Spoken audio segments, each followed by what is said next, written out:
a frappé un grand coup, mercredi 20 février, dans l'affaire Benalla.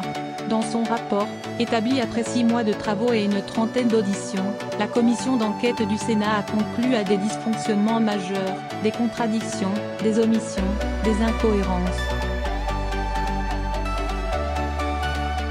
Les proches du président de la République accusent le Sénat de faire de la politique. Est-ce vrai? On pourrait dire qu'ils font de la politique, si Alexandre Benalla n'avait pas tabassé des manifestants le 1er mai place de la Contrescarpe à Paris.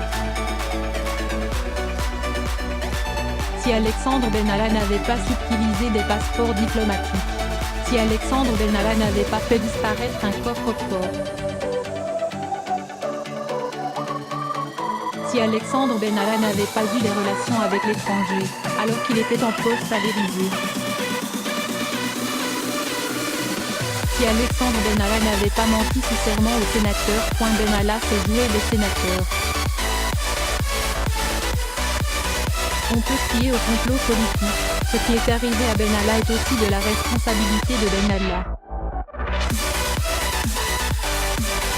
Alors pour être tout à fait juste, on pourrait considérer que les sénateurs font de la politique parce que cette affaire Benalla a débuté en pleine réforme constitutionnelle alors qu'Emmanuel Macron voulait réduire le pouvoir du Parlement et que ça ne plaisait pas aux sénateurs.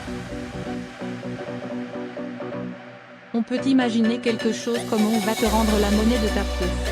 Mais on peut aussi considérer que le Sénat a fait le travail politique que l'Assemblée n'a pas fait. Les sénateurs se sont saisis d'une enquête que les députés, proches du pouvoir, ont refusé de mener pour ne pas faire de l'ombre au président. Pourquoi en est-on arrivé là? En raison d'un double bras d'honneur, celui de Benalla qui sait jouer des sénateurs. Et celui du président Macron qui devant ses amis en juillet dernier lançait à la cantonade, qu'ils viennent me chercher. Une mise en scène du président? L'affaire Benalla en serait restée à l'affaire Benalla s'il n'y avait pas eu cette mise en scène du président. Au fond, Emmanuel Macron paye aussi son arrogance dans cette affaire. Est-ce que l'on peut dire que le Sénat a redoré son blason ou affirmé son utilité à l'occasion de cette affaire? Le Sénat, on le sait, n'a pas une très bonne cote auprès du public. Le Sénat est toujours perçu comme une vieille institution, qui va lentement, et qui coûte cher et régulièrement revient le débat sur la suppression du Sénat. Souvenez-vous, Lionel Jospin voulait lui faire la peau. Il n'empêche que, ce que montre cette affaire Benalla, c'est que le Sénat qui joue le rôle de contre-pouvoir. On l'a vu aussi avec la loi anti-casseurs qui vient du Sénat. Parce qu'à cause du quinquennat, l'Assemblée nationale est alignée sur l'exécutif. Les députés sont dépendants du pouvoir. Comme les élections législatives ont lieu dans la foulée de la présidentielle, l'Assemblée est devenue une chambre d'enregistrement du pouvoir.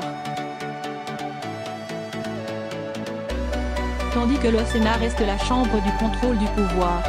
Une chambre relativement modérée, pas exposée médiatiquement. On dit que c'est l'Assemblée de la pondération.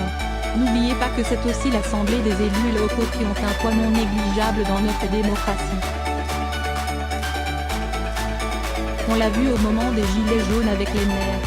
Alors on peut reprocher beaucoup de choses au Sénat mais il peut avoir son utilité.